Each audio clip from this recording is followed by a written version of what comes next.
Uttar Pradesh police भर्ती 2015-16 में रिक्त रह गए 3528 नॉट ज्वाइनिंग खाली सीट को लेकर उच्च न्यायालय इलाहाबाद में संघर्ष कर रहे सभी याची भाई और बहनों को जय हिंद। मित्रों, सबसे पहले मैं आप लोगों को डेट के बारे में अवगत कराना चाहता हूँ कि 10 जून को हम इलाहाबाद पहुँच गए। पहुँचने का इरादा साफ था, सिर्फ डेट लगवाना और जल्द से जल्द बहस करवा के अपना ऑर्डर रिजर्व करवाना, क्योंकि कोरोना वायरस की वजह से आज पूरा भारत कोरोना वायरस के चपेट में है और इस वायरस के वजह से हमारा केस भी थोड़ा पिछड़ा है सुनवाई में। एक तरफ से हम कह सकते हैं कि हमारे केस में एक अड़ंगा पड़ा हुआ है इस वायरस की वजह से, क्योंकि उच्च न्यायालय इलाहाबाद का जो कार्य है बाधित हुआ है, सुचारू ढंग से कार्य हो नहीं रहा है, क्योंकि हर एक केस का सुनवाई हो नहीं रहा है। तमाम सावधानियां बरतते हुए सिर्फ एडिशनल केसों का सुनवाई हो रहा है और फ्रेश केसों का सुनवाई हो रहा है। लिस्ट मैटर छप नहीं रहा है न्यायालय में और ना सुनवाई हो पा रहा है। तो तमाम चीजें इस कोरोना वायरस की वजह से हमारे केस को भी और तमाम केसों को बाधा पहुंचा है। लेकिन हम लोग पहले से भी वादा कर चुके हैं कि किसी कारणवश संघर्ष में कमी नहीं आने दिया जाएगा, कि कोरोना वायरस की वजह से हम घर बैठे रहें, इस चीज को नहीं होने दिया जाएगा। रिस्क लिया गया। 10 जून को ही हम इलाहाबाद पहुंच गए डेट लगवाने के लिए। एप्लीकेशन पहले से ही रेडी था, सिर्फ डेट डेट बदल के दाखिल करवाना था। लेकिन जब हम अपने अधिवक्ताओं से राय लिए, श्री त्रिवेदी जी से, अनूप त्रिवेदी जी से, सीमान सिंह जी से और अशोक खरे साहब के यहाँ भी गए थे, जो उच्च न्यायालय इलाहाबाद के स्तंभ माने जाते हैं, वहाँ भी राय लिया गया, क्योंकि वो जा नहीं रहे हैं न्यायालय में, लेकिन राय लेना उचित था। तो सब लोगों से जो राय लिया गया, विमर्श किया गया, तो ये नतीजा निकला कि अभी आप एप्लीकेशन न डालिए, क्योंकि लिस्ट मैटर छप नहीं रहा है और एप्लीकेशन भी आप डालोगे तो वो बेकार चला जाएगा। तो हम इंतजार करते रहे कि किसी का भी लिस्ट मैटर, चाहे वो इम्पोर्टेंट मुद्दा हो या कोई भी मुद्दा हो, सिर्फ लिस्ट मैटर छपे न्यायालय में और सुनवाई प्रारंभ हो, तुरंत हम अपना डेट लगवा लें, क्योंकि केस के प्रति जरा सा भी लापरवाही नहीं किया जाएगी। क्योंकि राज्य सरकार और भर्ती बोर्ड के गलत मानसिकता की वजह से हर माह हम लोगों का 26 से 27 हजार जा रहा है। इसमें सरकार का और भर्ती बोर्ड का कुछ नहीं जा रहा है, यह हमारे तमाम याची भाइयों बहनों का जा रहा है। इसमें सरकार का क्या जा रहा है? इस चीज को हम समझ सकते हैं कि बेरोजगारी क्या होता है। सरकार हमारी बात नहीं समझ सकता है, वो सिर्फ न्यायालय का ही भाषा समझते हैं। आप कितनों प्रयास कर लो, कितनों कुछ कर लो, जब तक न्यायालय आदेश नहीं देगा तब तक सरकार मानने वाला नहीं है। तो हम डेट लगवाने के लिए हमेशा हमारा जो कोशिश है जारी है, लेकिन लिस्ट अभी छप नहीं रहा है मित्रों। और जो अपडेट मिल रहा है इंटरनल कि जुलाई में लिस्ट चालू होगा और हम लोगों का फाइनल हेयरिंग जुलाई में ही होगा, जून में संभव नहीं। आपने देखा होगा कुछ दिन पहले 3 जुलाई तक 22 जून से लेकर 3 जुलाई तक अवकाश हुआ। फिर बाद में इसको बदल दिया गया, 22 से लेकर 26 तक कोर्ट चला, जो औसतन गर्मियों में चलता है। इम्पोर्टेंट केसों का सुनवाई होता है, लेकिन उसमें सिर्फ क्रिमिनल केसों का सुनवाई होता है, लिस्ट से लेके फ्रेश तक। लेकिन इसमें सिर्फ फ्रेश केस का ही जो दाखिला हो रहा है उसी का सुनवाई हो रहा है, जो ये 22 से लेके 26 तक कोर्ट चला है। इसमें एडिशनल केस का भी सुनवाई नहीं हो पा रहा है। एडिशनल केस का सुनवाई कराने के लिए आपको एक इम्पोर्टेंट मुद्दा होना चाहिए और वो एप्लीकेशन डाला जाएगा, चीफ जस्टिस गोविंद माथुर जी के पास जाएगा और उसे जस्टिफाइड होंगे, तब जाके उसको फॉरवर्ड किया जाएगा, तब जाके आपका एडिशनल केस का सुनवाई होगा। वो भी लिस्ट का नहीं। एक ऑर्डर हुआ है कि पूरी जून लिस्ट मैटर नहीं छपेगा। तो इस वजह से जो हमारा आगे का उद्देश्य था उसमें थोड़ा सा हम लोग पीछे हटे। कारण ये था कि एप्लीकेशन भी बेकार चला जाता।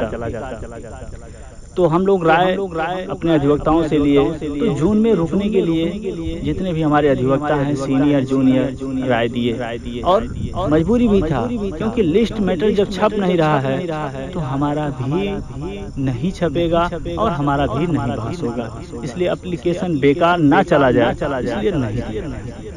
और जो 26 तक कोर्ट चला है, सिर्फ फ्रेश केस का जो नया दाखिला हो रहा है उसी केस का सिर्फ सुनवाई होगा, ना एडिशनल का भी नहीं होगा।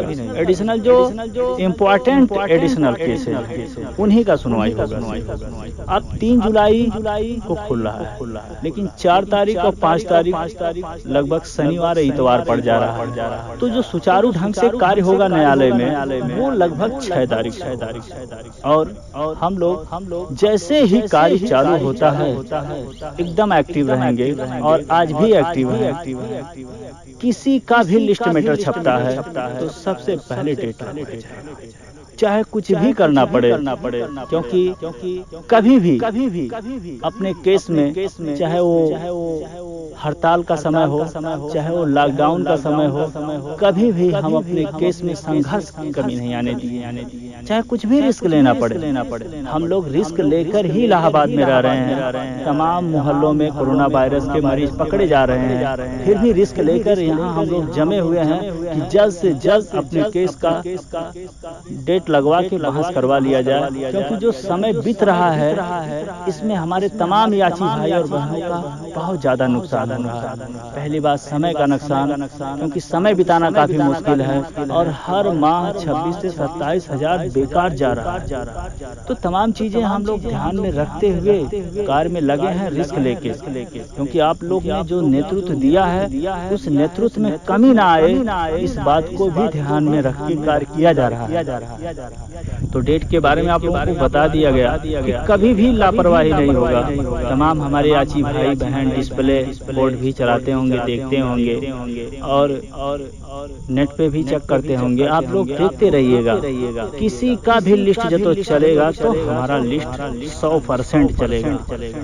और दूसरी बात, हम आर्डर के 99 सीढ़ी तक पहुंच चुके हैं, सिर्फ एक सीढ़ी दूर हैं। वर्दी मिलने में हमें सिर्फ एक सीढ़ी दूर है। हमारा फाइनल बहस होने में सिर्फ एक बहस बाकी है। आप लोग जानते ही होंगे कि हमारा 3528 जो खाली सीट है वो भी क्लियर हो गया है, जो तमाम प्रयासों की वजह से ये संभव हुआ है। इतना आसान नहीं था। आप लोग जानते ही होंगे हेडक्वार्टर में आईजी स्थापना से लेके तमाम एसपी, सीओ और जूनियर अधिवक्ता सरकारी, एजी, डबल एजी जो सीनियर एडवोकेट बोले जाते हैं सरकारी, ये सब मीटिंग करते रहे कि किसी तरह हमें सीट का विवरण ना देना पड़े और फिर डिसमिस हो जाए। दो बार तीन बार इसी पे बहस भी हुआ है। लेकिन हम भी पूरी तैयारी में थे, क्योंकि हमको भी जो हेडक्वार्टर में मीटिंग हो रहा था उनका वहाँ का कुछ ना कुछ इनपुट मिलता रहा। उस इनपुट के आधार पे हम भी आगे कार्य करते रहे। जो सफलता मिला है हम लोगों को वो तमाम हमारे याची भाई और बहनों के आशीर्वाद से और उनके सहयोग से ये संभव हुआ है। नहीं तो ये आसान लड़ाई नहीं था मित्रों। सबसे बड़ी जीत जो थी वो सीट डिक्लेयर होना, क्योंकि जब तक सीट नहीं डिक्लेयर होगा तब तक कोई भी जज किसी भी भर्ती का हो वो ऑर्डर नहीं दे सकते। ये रूल होता है। आप सीट क्लियर है तभी तो ऑर्डर देंगे। तो और भर्ती बोर्ड इतना आसानी से सीट देने वाला नहीं है। आपने देखा ही होगा कि कितना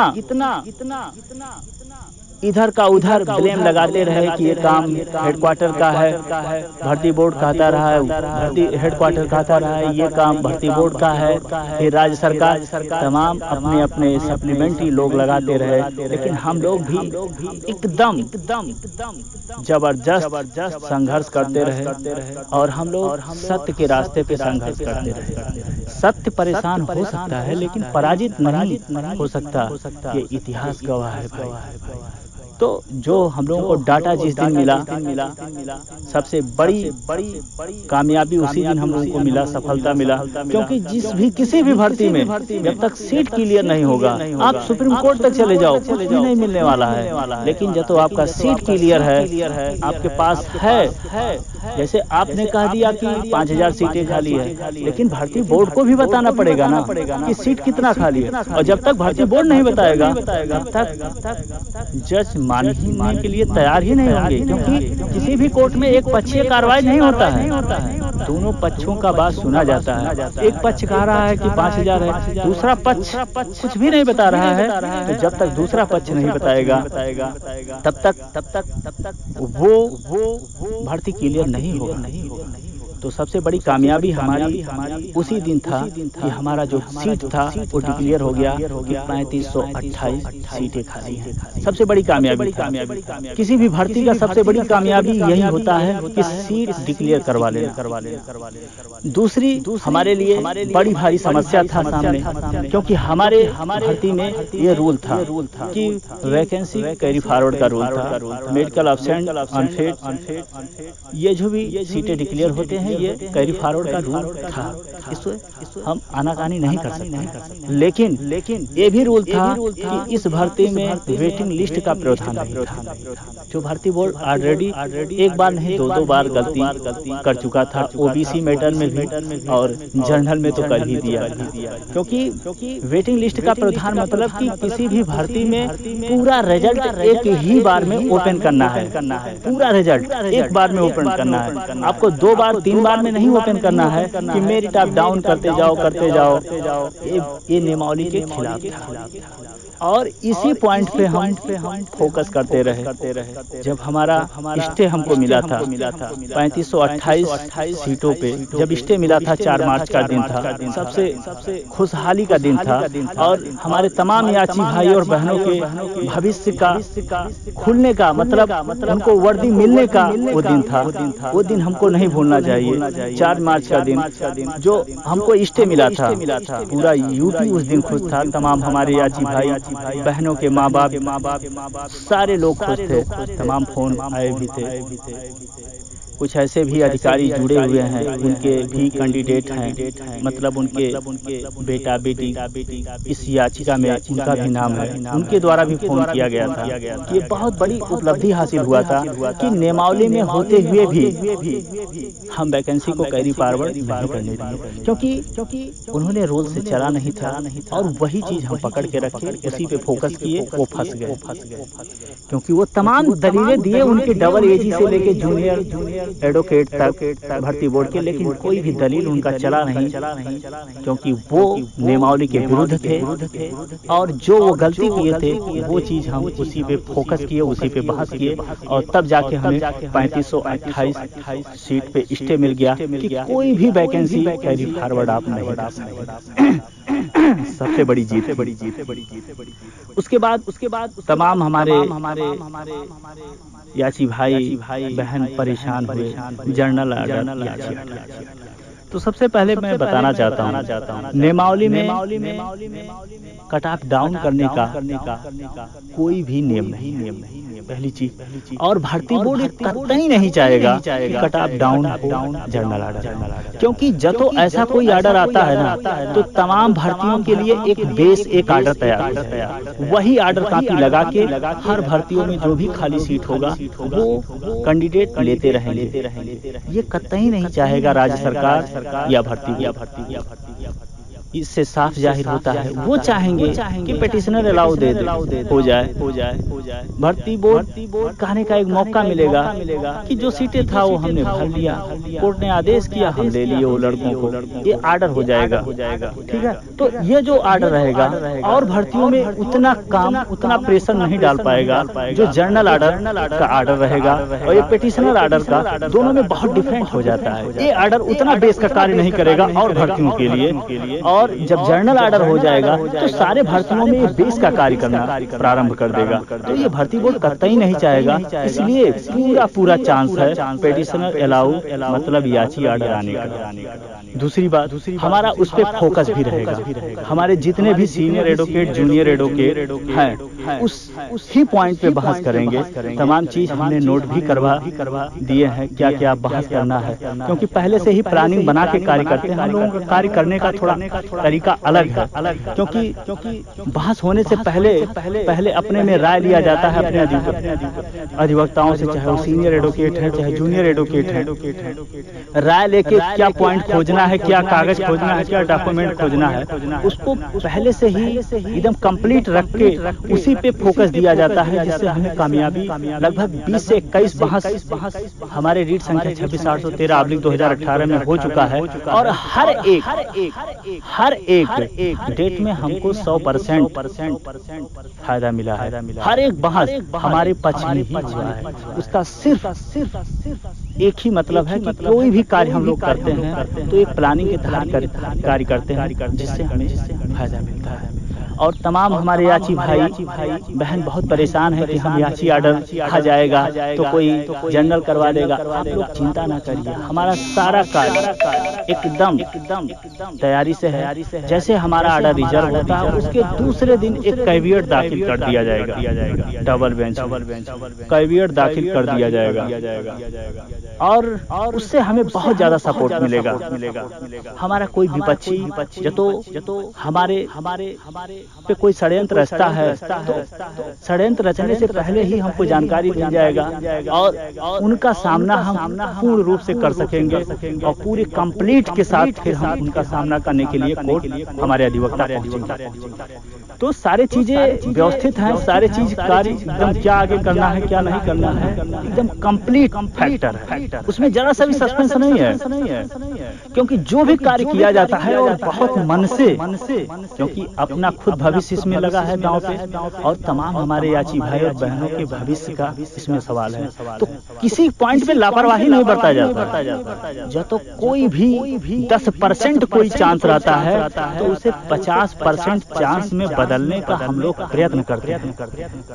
10% पे टिके नहीं रहते हैं, उसको हम लोग 50% पे मॉडिफाई करते हैं। तो हमेशा जो कार्य करने का तरीका थोड़ा अलग है, लेकिन दिल से किया जाता है और इस उद्देश्य से किया जाता है कि अपना भी जिंदगी का सवाल है और तमाम हमारे याची भाइयों की वर्दी और जिंदगी का सवाल है। तो कभी भी अपने केस में लापरवाही नहीं किया जाता है। तो सारे चीज हमारे पक्ष में है, हमारे फेवर में है। अब दूसरी बात सबसे बड़े भगवान होते हैं मित्रों। आप लोगों को याद नहीं होगा कि जब कोर्ट नंबर 55 में सरल श्रीवास्तव जी के यहाँ हम लोगों का केस गया था तो 2 तरीके से कार्य किया गया था। आज मैं बताना चाहता हूँ कि उस दिन जब हम लोग प्रयत्न तो पहले से कर रहे थे कि कोर्ट चेंज हो, क्योंकि सरल श्रीवास्तव के यहाँ हम लोगों का केस गया होता, वहाँ होता तो हम लोगों को वहाँ बचना पड़ता।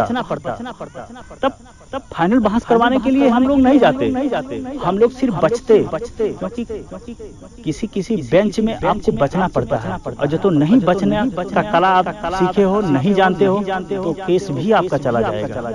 तो इरादा एक था कि हम जो अपने मकसद में कामयाब नहीं हुए और हमारा केस सरल श्रीवास्तव जी के यहाँ लगा और वहाँ बहस हुआ तो हम लोग बचेंगे, बेंच बदलने का इंतजार करेंगे और जो तो हम लोग कोर्ट चेंज करवाने में कामयाब हो गए हमारा जो मंशा है इंटरनल रूप से हम लोग कार्य कर रहे थे, तो उसमें हम लोग कामयाब हो गए तो फाइनल बहस करवा लिया जाएगा। दोनों तरीके से कार्य जारी था। हम अपने अधिवक्ताओं के संपर्क में थे और लगभग 11:30 बजे हम अपने मंशा में कामयाब हुए थे और सरल श्रीवास्तव जी के कोर्ट में ना जाके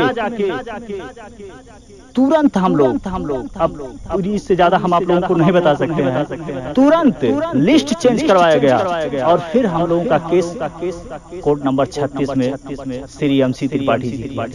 ये काम आसान नहीं था, हम गुणगान नहीं कर रहे हैं, लेकिन इसमें हमारे तमाम याची भाइयों और बहनों के भी भाग्य का बात है, उनके माँ बाप के आशीर्वाद का भी बात है, क्योंकि सरल श्रीवास्तव के यहाँ जाना एक हमारा दुर्भाग्य था और हमारा केस जो है MC त्रिपाठी जी के यहाँ रह जाना ये हमारा सौभाग्य था। और ऐसे केस नॉमिनेटेड नहीं हो जाते हैं, 5 जज मिलके केस को नॉमिनेटेड करते हैं, चीफ जस्टिस और भी 4 जज रहते हैं, तब जाके केस नॉमिनेटेड होता है। एक रूल है हाई कोर्ट का। और ये भी मैं वादा करता हूँ, अब हमारा केस नॉमिनेटेड हो गया। हमारा जो केस का सुनवाई श्री MC त्रिपाठी जी किसी भी कोर्ट में रहे, डबल बेंच सिंगल बेंच कहीं भी रहे, क्रिमिनल से लेके सिविल मैटर क्या कहीं भी कोई भी मैटर में रहे, कोर्ट में रहे तो हमारा केस वही सुनवाई करेंगे। इसमें अब दो राय नहीं। हम जो भी हमारा काम था वो हम लोग जो कार्य किए हैं एकदम व्यवस्थित ढंग से किए हैं। पहला उद्देश्य था सीट निकलवाना, दूसरा उद्देश्य था कैरी फॉरवर्ड पे स्टे लेना, तीसरा था कि जब तो हमारा केस का सुनवाई final decide MC Tripathi ji करेंगे तो याची आर्डर आने में कोई समस्या नहीं है, क्योंकि पूरे हाई कोर्ट में किसी का बड़ाई नहीं करना उचित है, लेकिन जो MC त्रिपाठी जी हैं उनसे बेहतर जज शायद कोई नहीं होगा, क्योंकि हमने कई आर्डर उनका देखा है 2013 भाइयों का, जो लड़कों के प्रति सहानुभूति होती है, उनसे ज्यादा बेहतर जज कोई नहीं।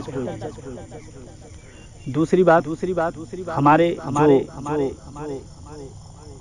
यशवंत वर्मा जी का जो सबसे पहले ऑर्डर आया था जब हम लोगों का केस एक्सेप्ट हुआ था, उसमें यशवंत वर्मा जी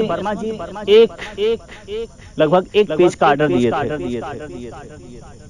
उसमें कहे थे कि जब तो आपके पास वैकेंसी है तो उसको बताइए, और जब तो आप कैरी फॉरवर्ड कर दिए हैं तो भी बताइए। वो पॉइंट हमारे लिए इस भर्ती को निर्णायक पॉइंट। जैसे 2 लाइन का जो स्टे मिला है हमको वैकेंसी 3528 नॉट ज्वाइनिंग सीट पे, उसी प्रकार वो ये एक लगभग 2018 या नहीं 2019 में वो ऑर्डर दिए थे यशवंत वर्मा जी। वो 2 लाइन का ऑर्डर उनका बहुत ज्यादा इस भर्ती को दिशा और दशा तय करने में बहुत बड़ा योगदान। तो कई चीजें हम लोगों के पक्ष में था, फेवर में था, तब जाके हम लोग जीत के एकदम नजदीक आ चुके। मतलब दूसरे शब्दों में कहिए तो हम लोग जीत चुके हैं, इसमें 2 राय नहीं है, ये पूर्ण विश्वास के साथ कहते हैं। लेकिन हम लोग जब तो जरा सा भी जल्दबाजी लापरवाही करते हैं तो जो सकारात्मक सोच के साथ हम जा रहे हैं वो नकारात्मक सोच में तब्दील हो सकता है, क्योंकि भर्ती बोर्ड इतना आसानी से हार नहीं मानने वाला है। जब वैकेंसी को बताने में 2-2 दिन मीटिंग चला हेडक्वार्टर में, जिस दिन स्टे हुआ था उस दिन एकदम नर्वस होकर उनके जितने भी SP थे, CO थे और डबल AG जूनियर एडवोकेट गए थे, तो वो लोग इस भर्ती को कामयाब होने नहीं देने चाहते हैं। लेकिन हमारे पास भी उच्च न्यायालय इलाहाबाद के श्री अशोक खरे जी स्तंभ माने जाते हैं। अनूप त्रिवेदी जी जो जजों में नॉमिनेटेड हो चुके हैं, नाम करीब जो सूचना मिल रहा है वो जा चुका है, बेहतर अधिवक्ता माने जाते हैं अनूप त्रिवेदी जी। लेकिन फिलहाल अभी हमें हड़बड़ाने की जरूरत नहीं है कि वो चले जाएंगे और जज बन जाएंगे, ऐसा कुछ बात नहीं, अभी बहुत लंबा प्रोसेस है। तब तक हमारा केस हम लोग जीत चुके होंगे।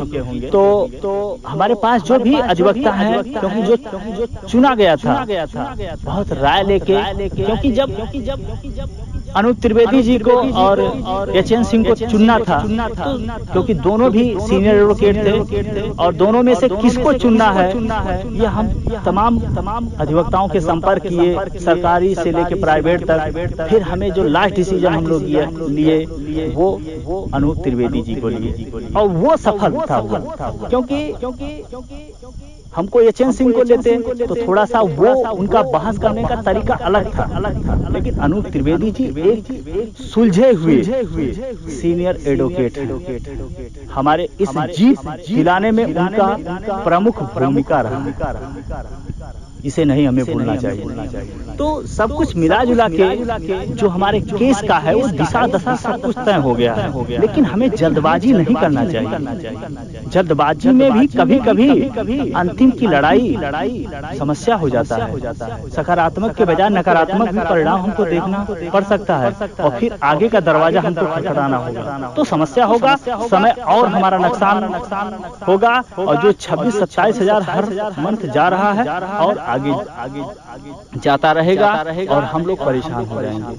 तो जो भी कार्य हमको करना है वो बहुत व्यवस्थित ढंग से कार्य करना है, और जो आर्डर आए वो हर एक पॉइंट क्लियर हो, और जितने भी पेटिशनर हैं उनको सबको लाभ मिले। हम यही चाहते हैं कि रीड संख्या 26/813/2018 में जितने भी हमारे सेम भर्ती 2015 के कैंडिडेट जुड़े हुए हैं उनको सबको लाभ, हमारा पूर्ण प्रयत्न, और इसी उद्देश्य पे हम आगे कार्य कर रहे हैं।